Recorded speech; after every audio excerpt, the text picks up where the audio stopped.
And Congressman Bob Latta, Republican of Ohio, is the top Republican on the subcommittee on communications and technology, arguably the most significant subcommittee when it comes to technology and telecommunications in the Congress.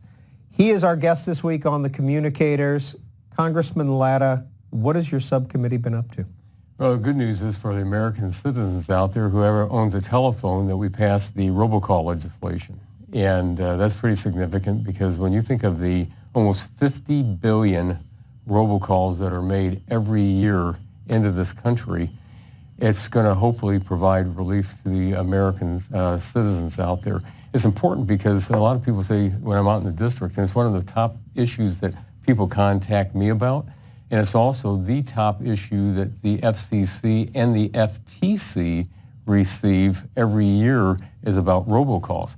And people say to me, well, I thought I signed up for this do not call list. What happened? And I said, unfortunately, you signed up for it, but these calls are coming in from overseas. And so there's been great work that's occurred on this, not only in Congress, but also with the FCC and the carriers out there. Because earlier this year in the meetings I've had with the FCC, that what we're going to see is they have what they call call authentication, and it's called stir-shaken technology, that they'll be able to say that, wait a minute, when that call originates to when you look at your phone, you'll know that that is who that call is coming from. It won't be spoofed. And spoofing, of course, is where someone thinks that I'm answering a call from my daughter, my friend, my doctor. But what it really, they're spoofing it to make you pick that call up. And at the same time, you'll be able to say, nope, that is exactly who that call is. And our legislation also makes it that Congressman Doyle from Pennsylvania, who's the chairman of the subcommittee, that is also in the legislation. We have it where it's an opt-out provision for people, not an opt-in provision if you want to get in, because what they find is that people don't want to opt into these things because they think, well, wait a minute, what am I actually doing here?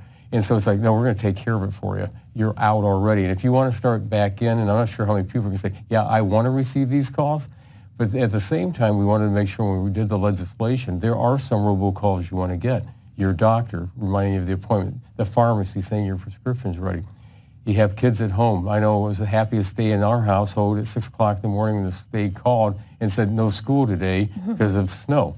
But, there's certain things out there we want to make sure that do get through to people, but I think that's really significant. And the other really significant thing is this. You always hear about, everyone in Congress is fighting, nobody's working together. This is truly legislation that's bipartisan, that worked its way through the committee in a good process with the FCC to come up with a very good bill that we're sending over to with the Senate now. Well, to help us dissect some of the issues that your committee is working on, Ashley Gold is with us, and she is with a publication called The Information. Hi, good to see you, Congressman. Well, thank you very much. Yeah, thanks for coming. So obviously we had the robocall bill passing yesterday. Now it goes to the Senate. Do you foresee any issues getting those bills reconciled and getting it to the president's desk, or do you think it's smooth sailing from here? Well, I think it's really important because I've already talked to some of my Senate colleagues and said that, okay, we're going to have this bill out, and it's really important because this is one of these issues, again, that the American people want us to solve, and so, it's important, and I think that, we're going to see both houses get together on this, hopefully quickly, to get it done and get it to the president's desk, because again, it shows that first of all, A, Congress can work, and then B, we can really solve issues for people out there across America. Because when you're talking about robocalls too, it's important because it's just not they're annoying, but they can be harmful. I had the FTC and the IRS did a senior scam event in my district. Seniors are scammed $37 billion out of their hard-earned savings in the last year alone. And so when they pick up these phone calls, and I've heard these heartbreaking stories where a grandparent will hear that, my grandson, they called and said he'd been arrested, and if I'd send $5,000 to the quote-unquote court, that he'd be out, and the next day they say, well, it's actually $5,000 more, and they wire that money, and they lost $10,000. And so, we want to stop this. So there's a lot of issues. It's just not the annoyance, but it's also making sure that there's not the harm out there. So this this is legislation that needs to get to the president's desk. And this is something a lot of people can agree on. And I think also on a bipartisan basis, there's agreement that there needs to be a strong consumer protection data privacy law. But that's a place where there hasn't been quite as much agreement. That hasn't moved as fast as some people had hoped. I'm sure you were paying attention yesterday to the FTC Facebook settlement, and I was there in that press conference with Chairman Simons and Commissioner Phillips and Commissioner Wilson, and the main message I was hearing from them is this is the best we could do without a consumer privacy law. We would have done more if we had a consumer privacy law to work with to say, hey, Facebook, maybe you can't collect that kind of data, maybe you can't collect quite so much data, but they did what they could with their Section 5 authority and with the resources they had. Now that that settlement is over, do you think it will provide any motivation to finally get that data privacy bill done? And if not, what is the main holdup? Is it the folks in the Senate? Is it differences between Republicans and Democrats? What is it at this point? Well, one of the things, you're right, we had to get a bill passed. And we started in committee in last Congress to start working on this. In the last Congress, when we controlled, I was the subcommittee chairman on digital commerce and consumer protection. And I think if my memory serves me right, we had about 10 different meetings and hearings on these issues alone. And we had Mr. Zuckerberg before us, because again, when that occurred with Facebook, we also, if you remember, when we had the Equifax issue, when 147 million Americans were breached. So it's really important that we get this done, because also what's going to be happening is we have to have a uniform standard out there for people to understand what's going on. At the end of this year, California is going to kick in with their legislation that they passed. And so we're up against that December 31st date right off the bat, which is important. Because again, if we don't get something done, and this is really important, and done right, all of a sudden you're going to not only have California, but then all these other states are going to start saying, well, we're going to do it. So how do then all of these companies and folks out there start saying, okay, now I've got to comply with not just a standard, but maybe 50 standards, maybe 51 standards, maybe with the District of Columbia, you put this all together, and it's important that we get it done, but it's really important that, we have folks out there that understand what their rights are, that there's transparency, that we also want to make sure that, when we sat through those, I think Mr. Zuckerberg was before us for about 5.5 hours, and I think it was interesting because when he started his testimony, I can still remember it. He said that, when they started the idea of forming the company in the dorm room, they were optimistic and idealistic. And I remember writing right next to a we have the statements before us, but I wrote right next to it, but not realistic. So, this all has to be considered, but we're talking about a massive amount of information that's out there. And a lot of people, when they scroll down, and that's why we have to make it much easier for people, when they scroll down after 20, 30, pages, it looks like, and it says, do you accept or decline? Most people go, well, if I want this, I'm going to accept it. And then it's like, I only know one person that I really know that reads all of that, and he had been in computer security at a university. I mean, I cover this stuff, and I don't even fully read it, so. Well, Congressman, what are the non-negotiables for you personally when you're looking at the privacy security bill?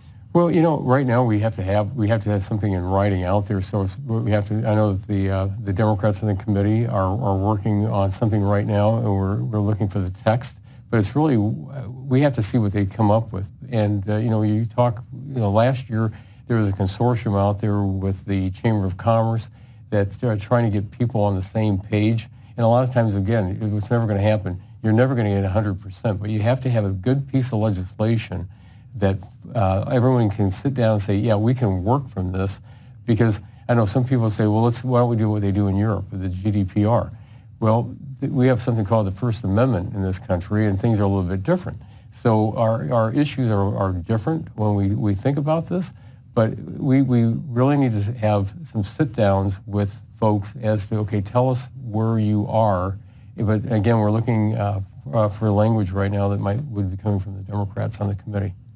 Do the Republicans on the committee plan on offering their own language, their own version of the bill? I think that you're in a situation like this, that I think it's better that you look at some bipartisanship here, because again, if there were some questions if one of the other committee members might be issuing or coming up with another piece of legislation. But again, we're looking at a date certain that we have to get something, and that's why I think it's really, and one of the great things about being on the Energy and Commerce Committee, that we can work together. And when you look at the number of bills and how broad our jurisdiction is, more bills in the past have come out of our committee that have been signed into law than any other committee.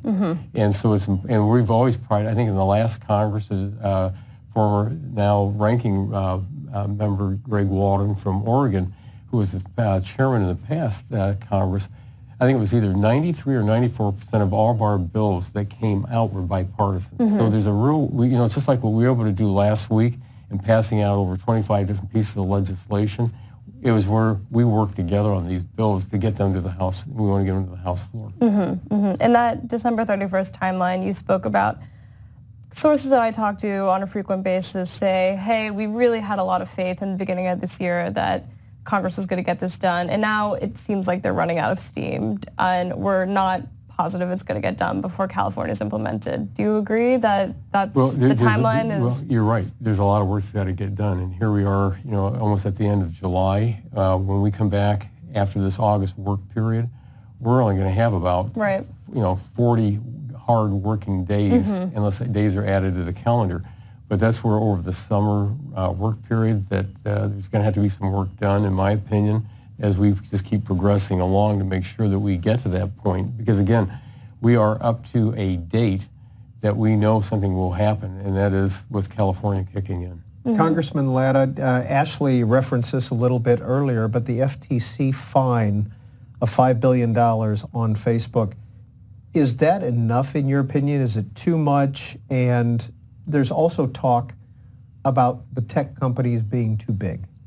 I want to get your philosophy. Well, I think, again, in the last, we do have jurisdiction over the Federal Trade Commission as well as the Federal Communications Commission. And my subcommittee that I chaired in the last Congress, and which I am still on, we have jurisdiction over the FTC. And when you saw the fine come out, $5 billion, not 5 million, $5 billion. It's the largest fine that was ever been issued by the FTC. And then, the different areas, because we asked them as things were going along, do you have what you need to do what you have to get done? And so I think that now what we have to hear from the FTC is, okay, tell us, is there something out there that Congress needs to act on that you found that you might not have had in the law that you could do? But, again, with the fine that they put out, because, there had been a consent decree that had been out there since 2011. And then also you had the issue well, not the issue, but what they came up with, that, more monitoring that has to be done on the privacy side at the company. So, I guess we have to, I really want to sit down with them now and find out exactly, what, did it work the way it was supposed to work? But again, when you talk about a $5 billion fine, that's, to most people, that's pretty substantial. What about the size of the social media companies themselves? Well, and again, we're dealing with companies out there that people like to be on their platforms. If you think about all the different things anymore, certain words have become almost like a noun to people as they say it, or maybe even a verb. Did you Google something, or how they Facebooked, or you go through it, but they've become such large platforms that such a large group of the population uses. It's like that's where the American people have gone to. That's where businesses have gone to. Government's gone to. It's getting out messages and things like that. But again, it's we have to really look at the overall before. I know some people might say, well, you have to break things up. But it's like I think first of all we have to see sometimes. Okay, is it working? Is it working within the parameters that we have in the law right now? And I think that's what we have to do, and that's what the committee work is all about. I'm a creature of committee. I like to do committee work. That's where you bring people in. You have the hearings. You have the meetings beforehand. It's just like in the last Congress when we had my bill in, which was dealt with autonomous vehicles. The committee staff and all had 300 meetings leading up to that bill. And so that's what this is about. It's really getting the facts out there that we need to know before, as we go, if we need to do something into the future. Speaking of the Federal Trade Commission, it came out yesterday after all the dust had settled about the privacy settlement that they were opening an antitrust investigation into Facebook. Facebook told investors this yesterday on their earnings call. You've been on the Consumer Protection Subcommittee and you guys have jurisdiction over the FTC. Do you think that's the right thing for the FTC to be spending its time on, an antitrust investigation of Facebook? And do you personally see any antitrust issues within Facebook's businesses? Well, first, again, we want the FTC to do their job, and that's really important. And so as they progress, we want to make sure that they're doing what they're supposed to do. And again, as I mentioned, we want to make sure, that's the great thing about committees, we have oversight. That's what we're supposed to do. If we don't think that a board, a commission, an agency, a department is doing what they're supposed to be doing, that's the oversight that we have. And so, if they believe that's the course that they're going to start, that we have that ability to have that oversight to see, okay, is that the right oversight? When it comes to questions as to antitrust, again, that's what they need to be doing. And also the question if Congress holds hearings on different companies, because it's just like when we had the Facebook and the Equifax hearings last year. That's our job. That's where the oversight comes from. But it's just like when we have certain hearings, it's just like were the laws on the books already, were the regulations already out there, and did they not do what the law said they were supposed to do? And that's what we look to the FTC or the FCC or any other departments and agencies out there to do their job to make sure that they're on the enforcement side. If someone has gone and done an antitrust violation, so at this stage, I think they need to do their work first. And antitrust and the idea that the tech companies are too big and too powerful, it's become very political, and it's created some strange bedfellows kind of on a bipartisan basis. Do you think that's dangerous, that antitrust has sort of become this political hot topic? Well, when you look at the companies themselves, as we talked about a little bit earlier, they've become a platform where people go to get information. I've asked some people in the past, when was the last time you looked at a Yellow Pages? Yeah. And so people have really become so reliant.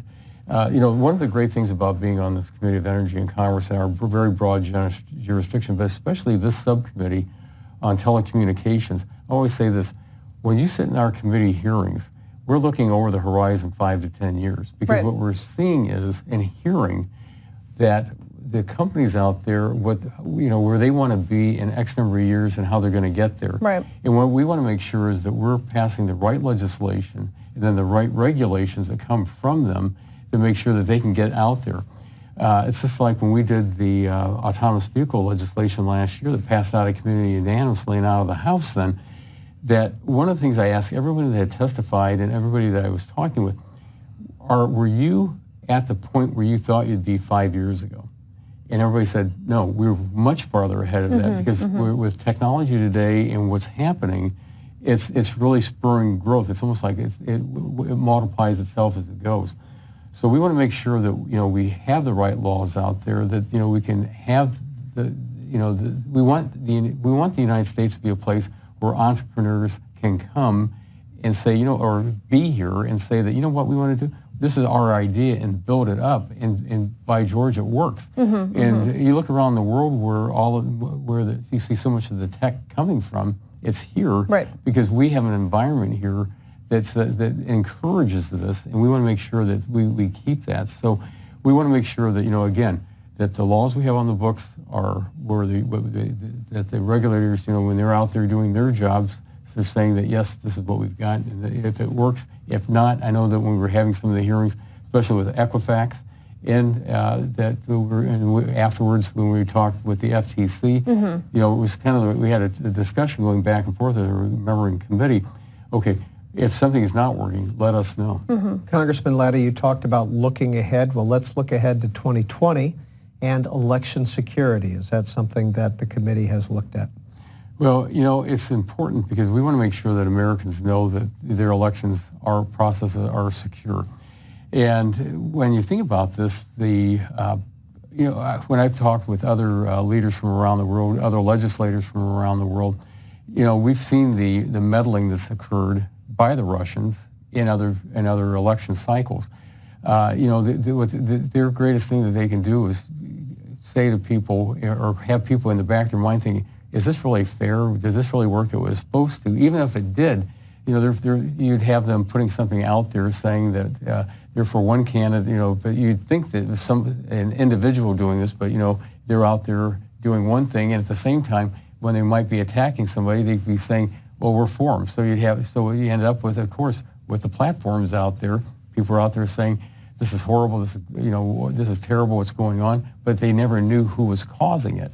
So we want to make sure that, I know that in the state of Ohio with our Secretary of State, that, they want to make sure that, and he talks about it frequently, and our former Secretary of State did too, that our elections are secure and people go in. Some people say, well, do we go back to paper ballots? And that's the only way. Well, let me tell you, we know from past experience across this country that paper ballots always didn't mean that it was fair. All of a sudden you'd have boxes that were, stuffed. Or you'd find a box out someplace and I found another box. We need to count this. But it's important that, we do have that security in this country on our elections, because that's what's always set us apart in this country, is that, people can say, yeah, we had fair elections, that we had the people representing us who we voted for. Besides the robocall issue, do your constituents or some officials in Northwest Ohio talk to you about any of the issues we've discussed so far? Well, I hear certain, it's interesting because it also depends what's happening maybe nationally that people are hearing about, but there's other issues in my district that I hear a lot about. And one of the issues is about like rural broadband, because it's so important, because, in our metropolitan areas, you think that across the country, they say, well, about 95% of the country has the broadband they need, but that other 5% is out there. And if you don't have it, you can't do multiple things. If you're in school, so much of your homework now is done over the internet, and you have got to have the internet to do your homework. We don't want kids having to go to a local fast food chain to be able to use their Wi-Fi to do their homework. We want to make sure that a small business owner is able to have the internet connection so they can talk to and get orders from around the world. We want to make sure that local hospitals can have telemedicine. That is becoming so important. One of the Commissioner Carr from the FCC was in my district several months ago, and by coincidence the same week Commissioner Raleigh came out for another meeting, but Commissioner Carr was shown on telemedicine helping with stroke.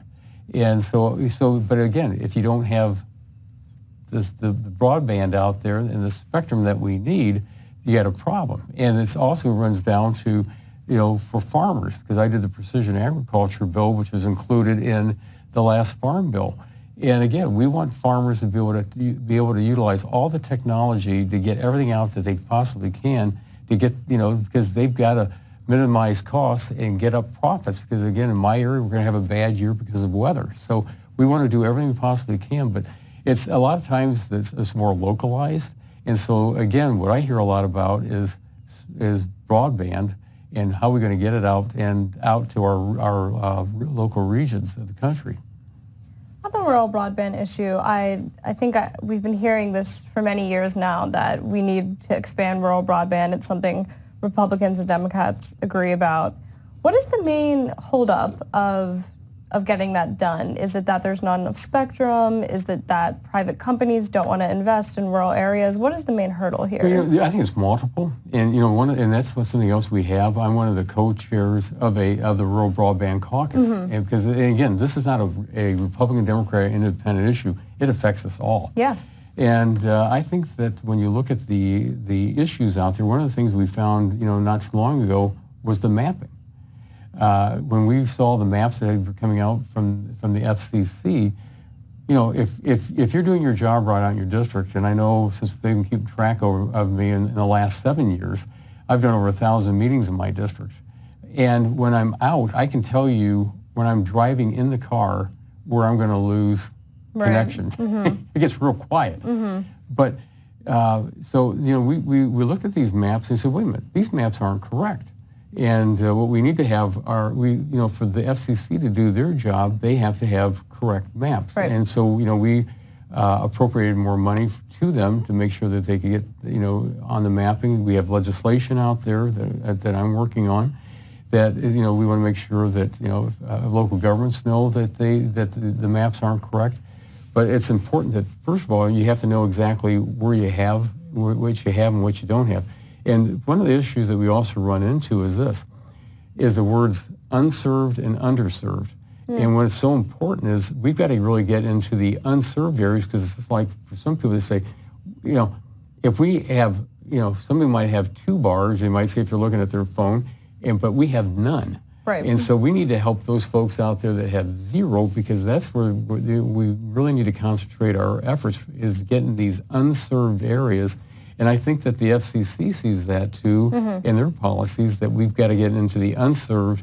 But then you can help the underserved areas. But it's so important that we do, because we end up in a situation with, again, as we've been talking, that you're going to have big, large cities, have all the advantage, and then you have the rural areas where we have a large segment of our population living and want to live, but they don't have anything. And so I think this is an issue that we've talked about multiple times in committee hearings. That's an issue that we talk with the FCC about, and I think that when we pointed out that the maps aren't correct, they looked at it and they said, yeah, okay, we'll work to make sure we have accurate maps, because again, you can't do anything until you know what the problem is and where that problem is to begin with. Ashley Gold, we have time for one more question. I wanted to ask you, some of your Democratic colleagues in that draft bill you were talking about, you said you were looking for the text. I read that they have proposed a new federal agency that would govern data privacy rather than the FTC. What do you think about that? I think most people across the country say that we got enough government. And I say this, is that what we need to do is make sure that the departments and agencies that we have are doing their jobs they're supposed to do. And they've got that expertise right now. And I think that believe that we need to make sure that they're the ones out there getting it done. So I'd say that, to try to add on another layer and start, it's almost like, do you start all over? Then you're getting behind. But let's start where we are and move them forward. And again, that's our oversight responsibility in committee. And finally, Congressman Latta, a political question to close this out. The president recently held a social media summit at the White House. Are conservatives being censored on social media in your view? Well, I sat before Marsha Blackburn went to the Senate. She sat next to me in committee. And we all remember what happened to her on social media. And I think that it's really important that the algorithms that are being used by the companies out there are fair. And that's where, again, the oversight's going to, that we're talking about, is that we want to make sure that everybody has the right opportunity to be out there on our social media sites. And all of a sudden, if they're saying that, well, we don't like this one word or this term, and if it's affecting conservatives more than the other side, we've got to make sure that's not going on, because we want to make sure that it's free and fair speech out there, that people have that opportunity to get out there and express their opinions. Congressman Bob Latta of Ohio is the top Republican on the Communications and Technology Subcommittee. He's been our guest on the Communicators this week. And Ashley Gold is the Washington reporter for a publication called The Information. Thank you both for being with us. Thank you very much. All Communicators, including this one, are available as podcasts.